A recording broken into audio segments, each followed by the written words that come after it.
Peace be upon you, my friends. Imagine a majestic castle perched atop a silent hill, standing tall yet guarding dark secrets never whispered by human lips. Its walls hold the echoes of screams never heard, and the legend of blood flowing through its shadowy halls chills anyone who dares to speak its name. Before we dive into this terrifying tale, let us begin by sending blessings upon the Prophet Muhammad in the comments below. May these blessings stand as witnesses for us to receive his intercession in the hereafter. And don't forget to like and subscribe, for your support helps spread Islamic teachings and becomes an ongoing charity that never ends. Imagine a grand castle standing atop a lonely hill, surrounded by pine forests perpetually shrouded in thick fog. From afar it appears enchanting, yet every villager passing beneath it knows that within those stone walls lie dark secrets that make one's skin crawl at the mere mention of its name. This castle belonged to a noblewoman named Elizabeth Bathory, a figure who would one day be known as the most ruthless woman in history. Elizabeth was born into a wealthy and powerful Hungarian noble family. From childhood, her life was wrapped in luxury. Yet beneath the silks and precious jewels, she grew up witnessing things no child ever should. Her parents often brought her to watch the executions of war prisoners. Before her young eyes, blood gushed and soaked the ground, screams shattered the twilight sky, and the lifeless stares of the dying became an ordinary sight to her. From an early age, Elizabeth also suffered from a strange illness. Her body would convulse violently without reason. At the time, people believed that the blood of healthy humans could cure such ailments. Fresh blood smeared upon her lips was thought to be medicine, a habit that would later grow into a terrifying obsession. As she entered adolescence, Elizabeth was married to a young nobleman named Sadistic.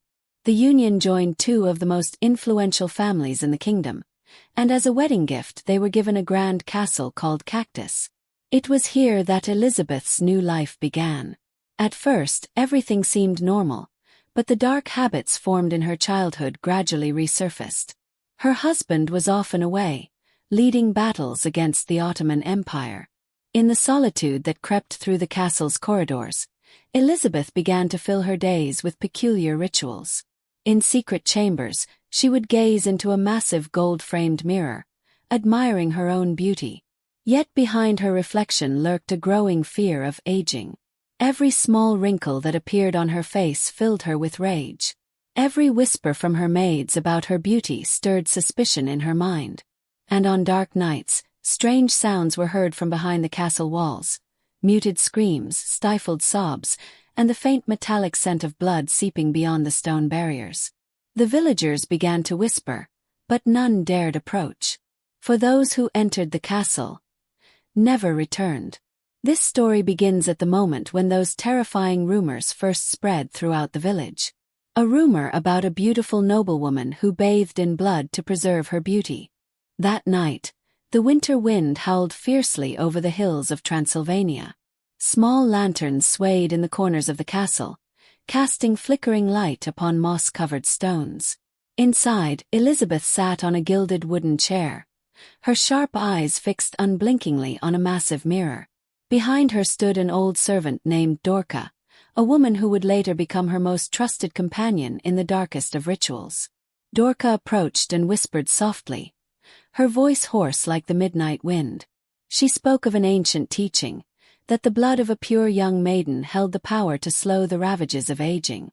At first, Elizabeth dismissed it as a mere folktale, but her deep fear of wrinkles drove the whisper deep into her mind.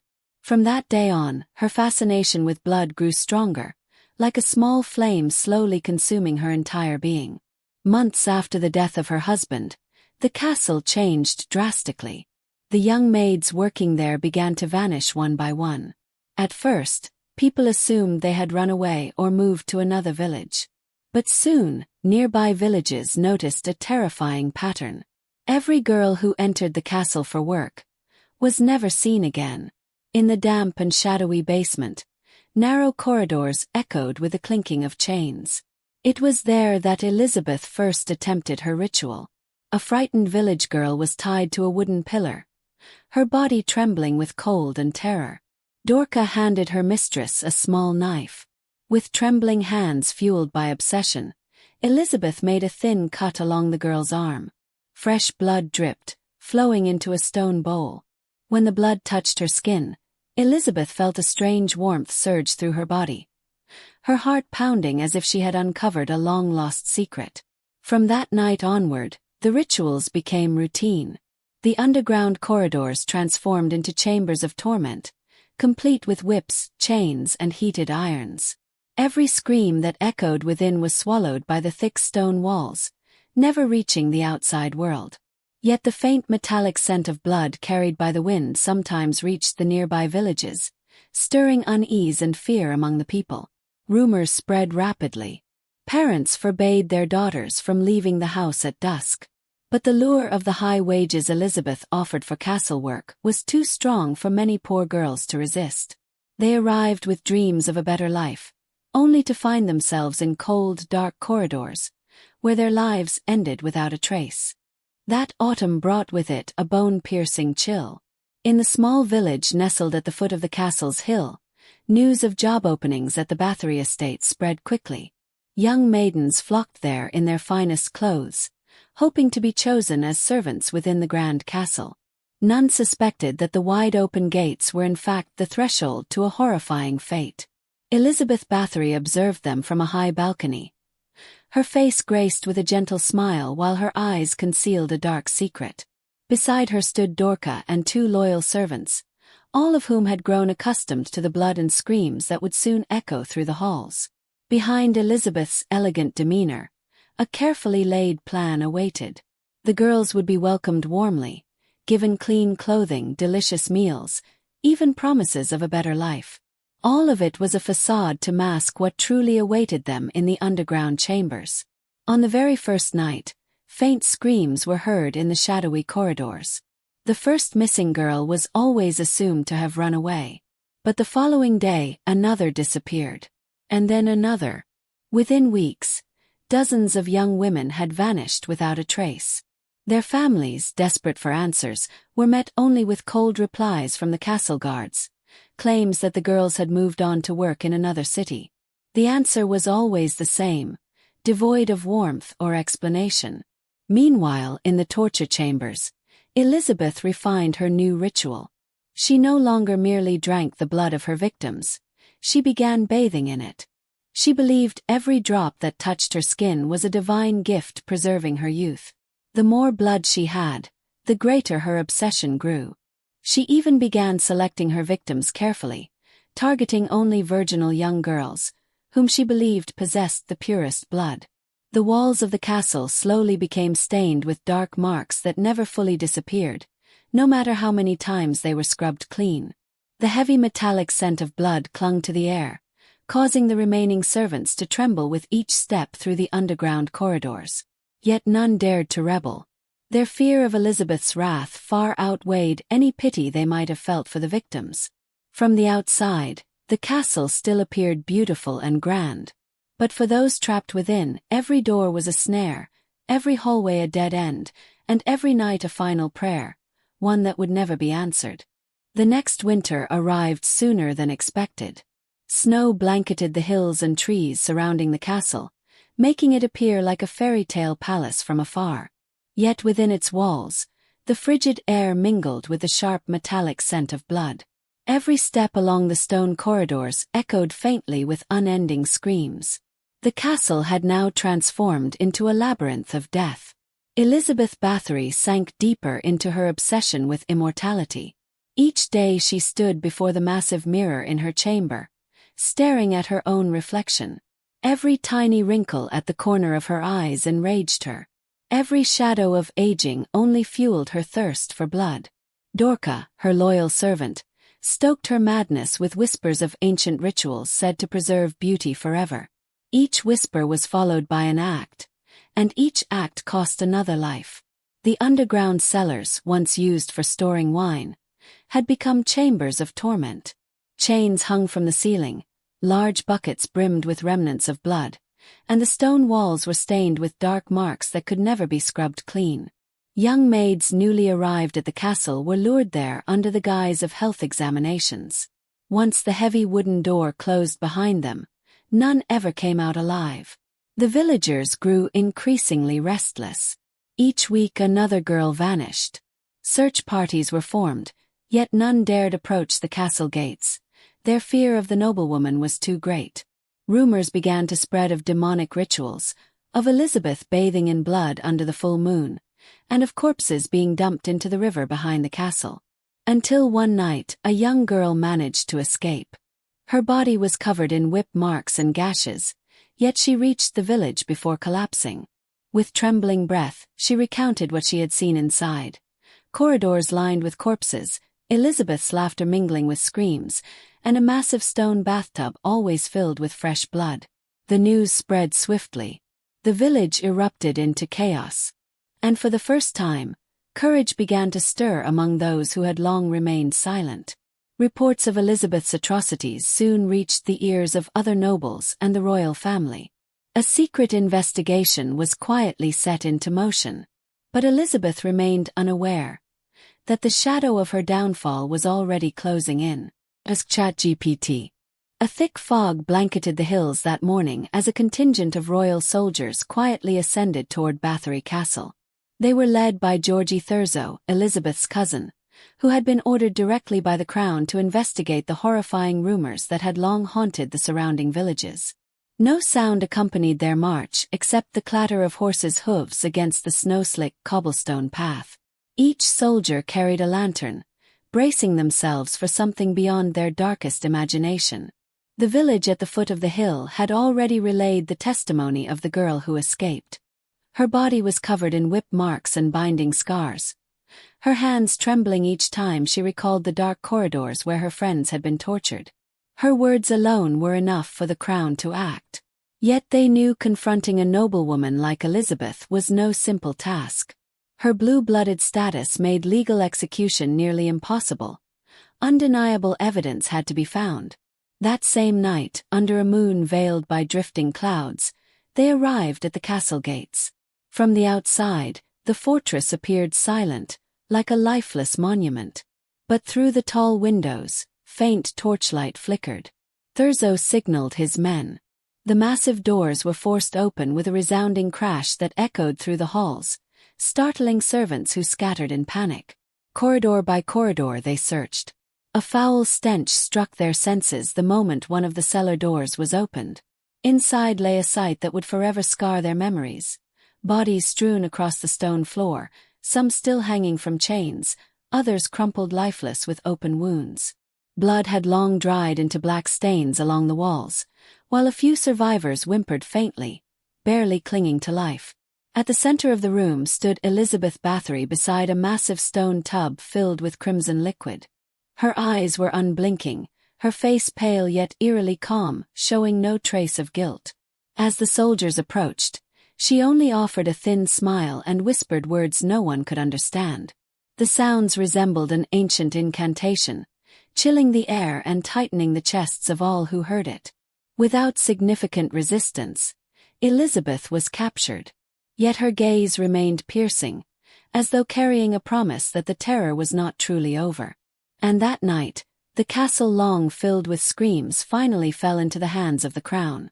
But beyond its walls, the shadow of fear lingered over the village, for they knew this woman was no ordinary mortal. After her arrest, news of Elizabeth Bathory's atrocities spread throughout the kingdom. Every corner of the marketplace, every villager's home, and even the corridors of the royal palace buzzed with whispers about the noblewoman who bathed in blood. Royal soldiers had discovered more than 50 decomposing bodies in the castle's cellars, with dozens more scattered across the back courtyard. The testimonies of the surviving victims shook the nobility to their core. The trial began several weeks later. The royal hall overflowed with officials, nobles, and summoned witnesses. Elizabeth's 3 most loyal servants, including Dorca, were the first to stand trial.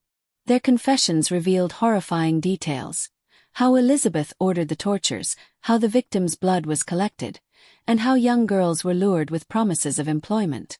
But one major obstacle remained: Elizabeth's noble bloodline. Her blue-blooded status made it nearly impossible to sentence her to death. At the time, Royal law forbade executing nobles without the king's direct approval, an approval rarely granted. Though all evidence pointed to her guilt, Elizabeth herself never appeared in the courtroom. She remained confined in her castle under heavy guard, yet without a single display of remorse. Her 3 accomplices were eventually sentenced to gruesome deaths. Dorca and a male servant were burned alive before a public crowd, while another was beheaded the following day. Their screams echoed through the winter air, serving as a chilling warning to all who witnessed them. Elizabeth, however, the mastermind, received only one punishment: lifelong imprisonment within her own castle. Thick walls were built around her chamber. A single small opening was left to pass food and water. The days dragged on in oppressive silence. No light, no sound but her own breath. Yet guards swore they sometimes heard faint whispers from behind the stone. Whispers that sounded like prayers. Or perhaps curses. 4 years later, on a cold morning, the guards found Elizabeth lying lifeless on the floor of her chamber. Her face was pale and blue, her eyes tightly shut, yet her lips curved into the faintest of smiles. The world finally breathed a sigh of relief, though the shadow of her terror lingered for generations in every telling of her tale. Ask ChatGPT. After Elizabeth Bathory's death, the once grand castle became a place cursed by its own history. Villagers refused to go near it, even in broad daylight. The corridors that had once echoed with false laughter and agonized screams were now silent, yet that silence was far more terrifying than any sound. The wind whistling through broken windows carried faint whispers, like the cries of victims who had never found justice. The crown ordered the castle sealed forever. Iron gates were nailed shut, doors barricaded, and the underground chambers filled with stone so that no one could ever enter again. Yet rumors persisted. Shepherds passing the hill at night claimed to see the silhouette of a noblewoman standing on the balcony, gazing blankly at the moon. Some even swore they could smell the metallic scent of blood carried on the cold wind from the castle's direction. Elizabeth Bathory's name was slowly erased from the kingdom's official records. Any mention of her was forbidden, as if erasing her name could erase the crimes she had committed. But folklore only grew stronger. In the whispers of village children, she became known as an immortal woman who thirsted for blood. In the tales of wandering travelers, she was described as a restless spirit haunting anyone who dared to speak her name at night. Centuries later, her story still lived on. Every stone in the castle seemed to hold memories. Every crack in the walls seemed to whisper of blood-soaked nights.